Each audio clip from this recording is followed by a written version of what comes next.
I'm not sure how you're reading this because President Trump, as we've established already, is known for bluster, certainly before a meeting. The markets, though, think they just got a big reality check. Now, suddenly we do care about trade with China. Do you see this as the actual decoupling that we've been talking about? I don't think it's the actual decoupling, but I think some of us have been a bit mystified as to why the markets have been so sanguine all along. Many of the deals, even with our allies, are still basically unsettled. And we've been expecting this one to not just be a smooth ride to, happiness with some lower level of tariffs. So it was a very precipitous, but not entirely unexpected. So we haven't heard, as far as I know, anything formal in response from Beijing to the post this morning or now this 100% tariff move. Do you suspect that the meeting is as good as canceled now, or does this draw President Xi to talks with Trump? Well, obviously, we're seeing tit for tat in a different way. During Trump 1 with the trade war, we saw tit for tat on tariff rates. Yep.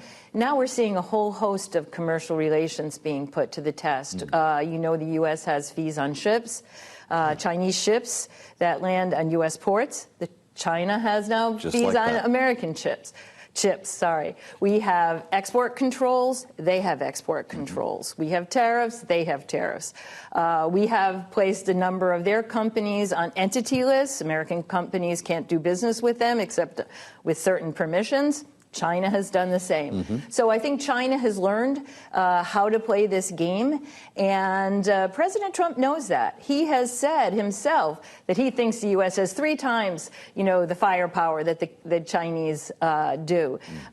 Many people don't think that's true, not in the short run at least. We haven't really prepared for this. We're still dependent on China in many areas. And the Chinese here are speaking with their policies, not through their PR people. Boy, that's pretty remarkable, the list that you just ticked through. You add now inspectors fanning out at ports across China to make sure that NVIDIA chips are not getting into the country. Are both sides just trying to tenderize each other ahead of talks, or are we moving further apart, I guess is the question. So some analysts have been painting this as kind of, each side trying to get a little bit more firepower going into the negotiations. Yep. I think that is true, but I think there's a whole lot more here at stake, Joe. I think that the national security concerns and the segment of the administration and the previous administration that really wanted to see reliance on China for particularly critical minerals reduced quickly, and seeing a whole host of relations with China severed. And the Chinese don't like that. They wanted to see export controls reduced, not increased. They wanted to see investment in the United States eased, not made more difficult. And they're signaling that pretty clearly with this. So the national security issues here, I think, are really coming to the fore. Unfortunately, in the U.S., we don't have any clarity on how this struggle within is going to work out. So we have the bilateral, and then we have what's going on inside the United States. I want to ask you about something in that very long missive from the president on Truth Social this morning. More than 500 words. Right in the middle of it, he refers to peace in the Middle East. The timing of these letters on rare earths going out. He says the letters were especially inappropriate, and this was the day that after 3,000 years of bedlam and fighting, there is peace in the Middle East. I wonder if that timing was coincidental. What did he mean by that?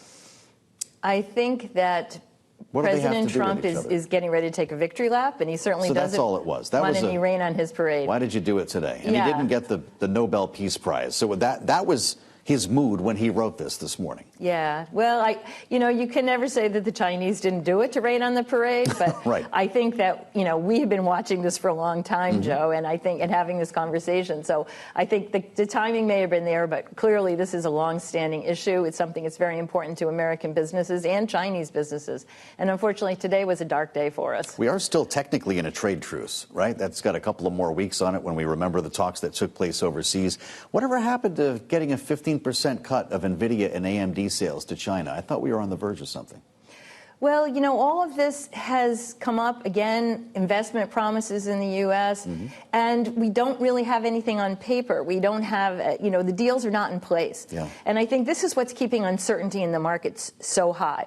A lot of people are saying that economists have underestimated the agility of American markets. I don't think we have it all. I think that what we have been warning about, and is true, is that uncertainty makes it so difficult for firms to plan and to work around whatever it is that the government ends up doing. If President Trump goes through with 100% tariffs, and at the Peterson Institute we're estimating that the average tariff on China is about 50% already. So you can imagine 150%. Yeah. You are going to see, we talked in the earlier about, is it an end to trade? Yeah. We're already seeing enormous amounts of avoidance and evasion. And so it's just going to send these supply chains into real adaptation move with a lot of things happening that we really don't want to see in the global economy. Are our West Coast ports about to go quiet again? This would be devastating for the ports. Yeah. Very big hit to the ports, and a lot of workers at those ports in warehousing and trucking and rail.